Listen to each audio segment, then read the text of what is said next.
Малчны хотонд амьдрал нам гүм урсан. Тэнд хүмүүс бие биедээ итгэж түшиж амьдардаг. Яг л ийм газар. Хүн бүр бие биеэ таньдаг, бас хэн нэгнийг шижиглэх шалтгаан бараг байдаггүй.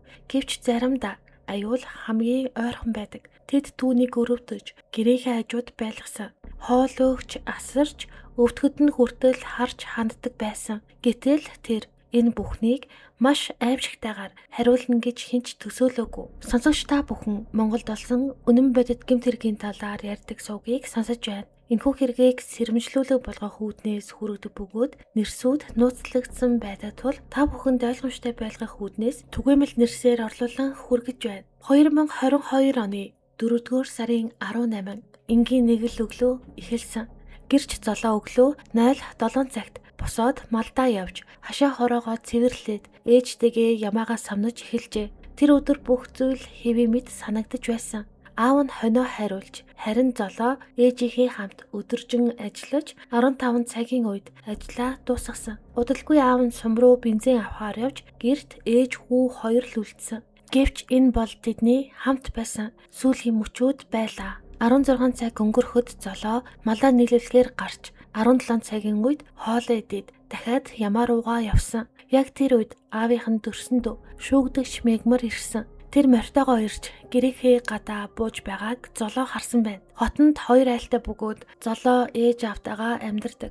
Аавынх нь төрсөн дүү мегмар хажууд нь гэрээ барин амьдардаг байж. Учир нь мегмарыг төрсөн ах нь үргэлж хажуудаа харж хандаж авч явдаг байжээ. Мегмар хэрэг үлдэх үедээ 38 настай байсан бөгөөд эхнэр хүүхдээсээ салсан ба эхнэр хүүхэд нь Эрдэнэт хот руу амьдрахаар явсан байж. Тэр үед хинч юу ч болохыг мэдээгүй. 18 цагийн үед золоо гэртээ буцаж ирэхэд ноолуур авдаг Бата гэх хүн машинтайгаа гэрээхийн гадаа ирчихсэн зогсож байсан. Бата золоогоос аав ээж чинь хайжчихсан юм бэ гэж асуухад золоо ээжигээ дуудаж эхэлсэн. Даанч ээж нь хариу хэлээгүй. Золоо гэртээ болон хашаа руугаа очиж хайсан ч ээж нь байгаагүй ба хашаанаас холгүй газарт талигаа чинь дээшээ харсан байдалтай хэвтэж байхыг золоо олж харан гүйн очоод нүүр хүзүүнээс нь цус гарсан байдалтай байсан ба хүзүүн маш гүн гүнзгий зүсэгдсэн байжээ. Тэр мөчөд хүн бүрийн амьдрал оронгоороо иргсэн. Ноос авах гэж ирсэн Бата хүмүүст хэл дуулгыг хэмээн явсан ба золоо ээжигээ өргөж гэрт нь оруулж орон дээр хэвтүүлж дээлээр хоцсон. Гэвч хамгийн аимшигтай зүйл нь алуурчин хоол яваагүй. Цагдаа нар хэргийн газарт ирээд түүнийг хайхад шүүгдэгч мегмар нь өөрийнхөө өвөлжөөний амбаарт нуугдсан байдалтай байхад нь олж барившилсан. Хэргийн газарт ноолуур авах гээд очсон гэрч Бата дараах мэдүүлгийг өгсөн. Би дээр хүмүүсийг танина. Нутаг орны таньдаг улсууд байгаа. Түүнээс төрөлс садан, найз нөхдийн холбоо хамааралгүй. Би тухайн өдөр 18 цагийн орчим санагдаж байна. Сүхээгийн хайлт ганцаараа очисон. Намайг очиход Сүхээгийн гэр эзэнгүй хөнгүү байсан.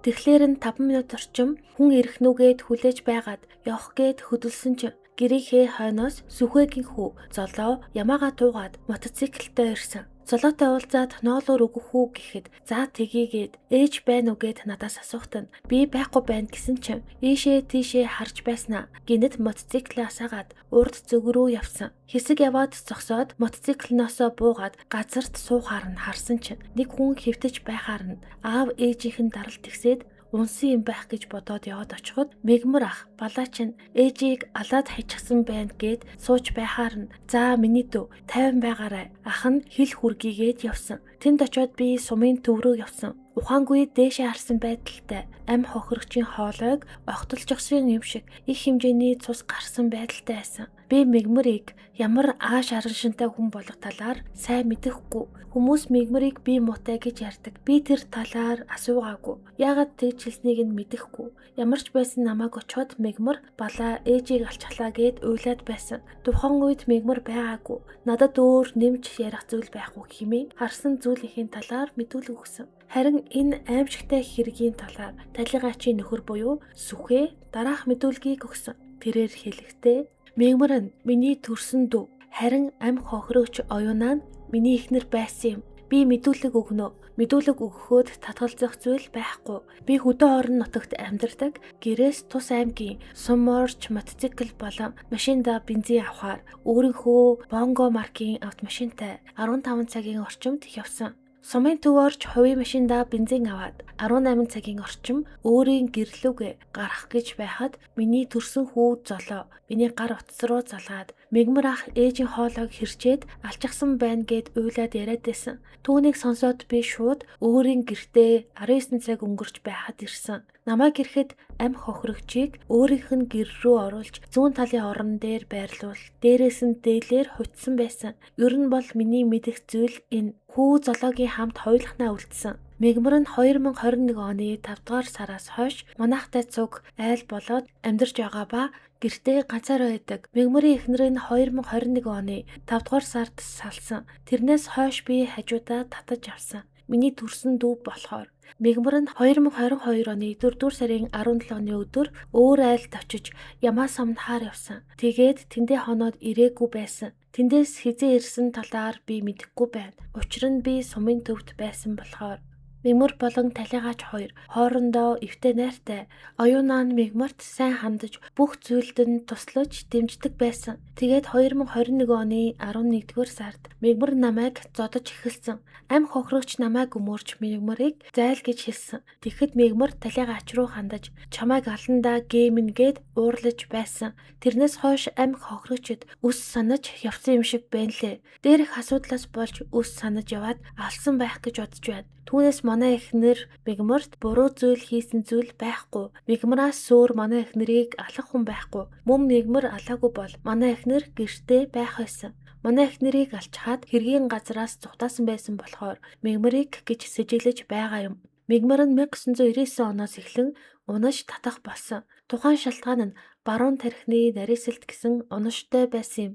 Унаж татгаар их л ууртай болчихдог байгаа юм. Түүнээс төрөлхийн унаж татдаг өвчтэй хүн биш. Мөн сэтгцийн өвчнгүй хүн байгаа юм. Би тэр талаар нарийн сайн мэдэхгүй байна. Төргөн ууртай, уурлахаараа гартаа тааралцсан зүйлээр хүнийг цохих гээд байдаг. Мөн 2022 оны 4-р сарын 10-ны үеэр өөрийнх нь өмчийн төлөг ургалсан байсан. Тэгэхэр нь би мэгмарт хандаж над хураагаа хурган өгсөн хонинд хөхүүл гэж хэлсэн чинь урт хоёр хөлөөс нь барьж байгаад гидсийг нь хутгаар хутгалж алсан. Гэр нь бол сүүлийн үед ажиллаад байхад гаж буруу зан хараншин гаргаад байсан. 2019 оноос 2020 оны шинэ жилийн үеэр эхнэр хүүхдүүдтэйгээ маргалдаж улмаар гэрээсээ гарчгүйгээд малынхаа хашаанаас өөрийгөө боомлсон байсан. Тухайн үед газар нь намхан байсан болохоор хоёр хөл нь хүндирээгүй. Худлаа өгсөн юм шиг жүжиглэж байсан. Мэгмар нь 2021 оны 11-р сард намайг зодсны дараа өөрийгөө хутгаар хоолой хийсгээ зүссэн байсан. Би гомдолтой байна. Мэгмарт хуулийн хатуу дээд хэмжээг хүлээл гэмээр байна хэмээн мэдүүлэг өгсөн. Мөн дахин мэдүүлэг өгөхдөө амь хохирогчийн оршуулгын зардалд нийтдээ 14-өөс 15 сая төгрөг болсон. Гэхдээ наривчилж гаргаагүй байгаа. Нэг мөр наривчилж гаргасны дараа шүүх хурал дээр хохирлын баримтыг гаргаж өгнө. Надад шалгуулах хүсэлтэй зүйл байхгүй. Мэгмар нь огцон мууртай, амин хувиа хичээсэн зантай, өөрөө мөнгө төгрөгөө зарцуулдаг. Манай гэр бүл мэгмарын мөнгө төгрөгөнд оролцдоггүй. Тухайн үед мэгмар ноолуураа зараад сая төгрөг аваад түүнийг авдартаа хадгалсан байсан. Түүнээс шалтгаалж амь хохирогчийг түлхүүр нуусан гэж хардсан байж магадгүй. Маш их гомдолтой байна. Миний хүүхдүүд болон ах トゥ хамаатан садны хүмүүс хүртэл мэгмарт маш их гомдолтой байгаа. Ял шийтгэлийн тал дээр хамгийн өндөр ялыг оногдуулахыг надаас дээрх хүмүүс шаардж байгаа. Учир нь энэ хэрэгт би хууль ёсны төлөөлөгчөөр оролцож яваа болохоор надад өөр нэмж ярих зүйл байхгүй хэмээн дараах мэдүүлгүүдийг өгсөн. Шуугдаж мэгмар өмнөх өдөр айлд очиж ямаа самансан гэсэн. Тэгэхээр одоо тухайн хамт ямаа самансан айлын хүний мэдүүлгээс хүргэе. Гэрч хэлэхдээ 2022 оны 4-р сарын 18-ны 18 цагийн үед Сүхбэй ах манай эхнэр лөө уцаар яриад эмч аваад ир гэж байсан. Тэгээд эхнэр бит хоёр багийн төв ороод багийн эмчийг аваад Сүхбэй ахын гэрт ирэхэд Сүхбэй ахын эхнэр өнгөрсөн байсан. Сүхбэй ахын хүү золоо намайг малд яваад ирсэн чинь ээж гэрт байхгүй. Би хайгаад явсан чинь хоньны хашааны баруун урд хэвтэж байсан. Би очиод үзтэл ээжийн хоолойноос цус гарсан ухаангүй байсан. Тэгээд би ээжийг гэрт оруулсан. Намайг ямаанд явж байхад мэгмар ах ирээд гэртээ орж харагдаж байсан. Намайг ямаанаас ирэхэд мэгмар ах байхгүй. Ээж хонины хашаанаас урд хоолойноос нь цус гарсан хэвтэж байсан гэж ярьсан. Урд өдөр нь буюу 2022 оны 4-р сарын 17-ны өдөр мигмар манад ирж хоноод маргааш өглөө нь ямаа самнаж байгаад 16 цаг 40 минутын багцаанд харин гээд саарал цусмын морьтой явсан.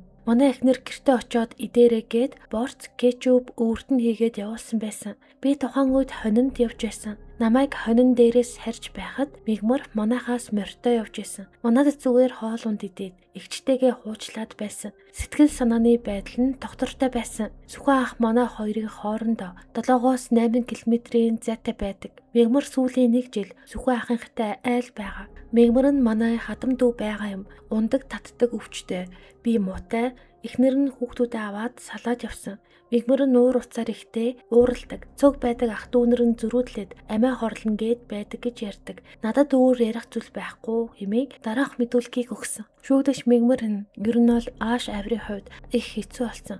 Бусад хүмүүстэй огт таардаггүй. Түүний хамгийн аимшигтай үйлдэл нь дөнгөж төрсөн хургийг барьж аваад урд 2 хөлнөөс нь барьж агаад гиз рүү нь хутгалж алсан хэрэг байгаа. Тэгээд энэ маш аимшигтай үйлдэл гаргаж байгааг нь хүмүүс мэдэж байсан. Тэгээд их цочмог түргэн ууртай гээд хүмүүс ер нь аль болох ам моридгүй, аль болох уурлалдгүй байсан байна. Талигач ар гэрээс шүүгдэж мигмарыг бүх насаар нь хориулгах хүсэлтэй байгаа бөгөөд талигачийн дүүнер хүүхдүүд ихэвчлэн ирчүүд тэгээд дараа нь гарах асуудлаас санаа зовж байна хэмээн талигачийн эгч дүүнер нь мэдүүлэг өгсөн байдаг. Мигмарыг таньж мэддэг бусад гэрчүүд ярихдаа сүүлийн үед зан авирын хувьд тавтаргүй түргэн ууртай болсон. Эхнэрээсээ салаагүй байхдаа уурлах болгондоо явж өгнө гэж айлган сүрдүүлдэг байсан. 2020 оноос хойш мигмарын толгой их өвддөг, ундаг ба группэд байдаг. Мөн аймгийн төвд мэдрэлийн эмчийн хяналтанд байдаг. 4-р ангийн боловсролтой мөн цэргийн